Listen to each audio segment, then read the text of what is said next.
সমুদ্রপৃষ্ঠ থেকে প্রায় ৩,২০০ ফুট উঁচু এই কেওক্রাডং পাহাড়ের চারপাশে দেখা মেলে সবুজের অপার সৌন্দর্য, যেখানে পর্যটকরা উপভোগ করছেন মেঘ ছোঁয়া সকাল, পাহাড়ের সূর্যোদয় ও মনোমুগ্ধকর প্রাকৃতিক দৃশ্য।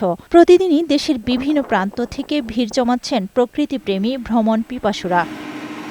পরিবার পরিজন বন্ধু বান্ধবদের নিয়ে চাঁদের গাড়িতে করে, আবার অনেকেই মোটরসাইকেল করে ছুটে যাচ্ছে কেওক্রাডং এর চূড়ায় পাহাড়ের সৌন্দর্য উপভোগ করতে। দীর্ঘদিন পর নৈসর্গিক এই পর্যটন কেন্দ্রে ভ্রমণ করতে পেরে খুশি পর্যটকরা। তখন মাটির রাস্তা ছিল, আমি তখন ফার্স্ট টাইম আসি বাইক নিয়ে। তো তারপরে আবার এই 3 বছর পরে এখানে আসলাম, তো অনেক ভালো লাগতেছে। এখানে এসে খুবই ভালো লাগতেছে, পরিবেশটা আবহাওয়া খুবই সুন্দর। সিকিউরিটি জিনিসটা ভালো লাগছে, জায়গা জায়গা আমাদের ট্রেকিং করতে হয়েছে, জায়গা জায়গা আমাদেরকে প্রশ্ন করছে। আসার পথে সেনাবাহিনী এবং আইন শৃঙ্খলা অনেক চেকপোস্ট ছিল, তারা অনেক সহযোগিতা আমাদেরকে করছে। এদিকে কেওক্রাডং পাহাড়সহ জেলার পর্যটন কেন্দ্রগুলোতে দিন দিন পর্যটকের আনাগোনা বাড়ছে।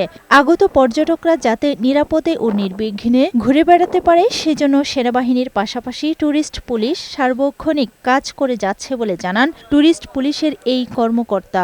আশা করি যারা পর্যটক আসছেন তারা সাবধানতা অবলম্বন করে কেওক্রাডং ভ্রমণ করবেন এবং তাদের ভ্রমণ আরো সুন্দর এবং নিরাপদ হোক, এই লক্ষ্যে আমাদের টুরিস্ট পুলিশ বাংলাদেশ আমরা কাজ করে যাচ্ছি। নিরাপত্তাজনিত কারণে দীর্ঘ প্রায় ৩ বছর বন্ধ থাকার পর গেল ৪ অক্টোবর কেওক্রাডং পর্বতশৃঙ্গে ভ্রমণ নিষেধাজ্ঞা প্রত্যাহার করে জেলা প্রশাসন। আফরোজা সুলতানা, বৈশাখী সংবাদ।